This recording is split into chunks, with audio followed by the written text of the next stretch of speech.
នៅក្នុង game Mobile Legends អ្នកគ្នាគិតថា hero អីដែលពិបាកលេងជាងគេអ្នកគ្នាប្រកាសជាគិតថា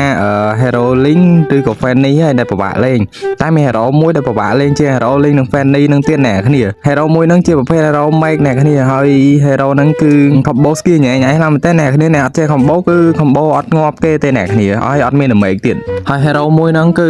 ឲ្យតែមានអ្នកលេងគឺដឹងតែខ្លាំងអ្នកគ្នានៅក្នុង rank ហើយអត់សូវជួបនៅក្នុង rank ទៀតអ្នកគ្នាតែអ្នកគ្នាគិតថា hero ដែលខ្ញុំនិយាយហ្នឹងគឺជា hero អីគេអ្នកគ្នា hero ហ្នឹងគឺបញ្ជាក់អ្នកគ្នាគឺស្រីៗក៏ចូលចិត្តលេងដែរអ្នកគ្នា hero មួយហ្នឹងនិយាយមែនអ្នកគ្នាឲ្យនៅពេលដែលខ្ញុំលេង Granger គឺប៉ះ hero មួយហ្នឹងគឺខ្ញុំបុកពោះភ័យខ្លាំងមែនតើអ្នកគ្នាដោយសារតែមួយ combo របស់គាត់ហ្នឹងគឺពិបាកកិច្ចខ្លាំងមែនតើនៅពេលដែលយើងអត់មាន flicker អញ្ចឹងណាអ្នកគ្នាហើយ hero មួយហ្នឹងគឺពិតជា OP ខ្លាំងមែនតើនៅ early game អ្នកគ្នាឲ្យតែ level 4ហើយមានមួយ item ហើយអ្នកគ្នាអីគឺ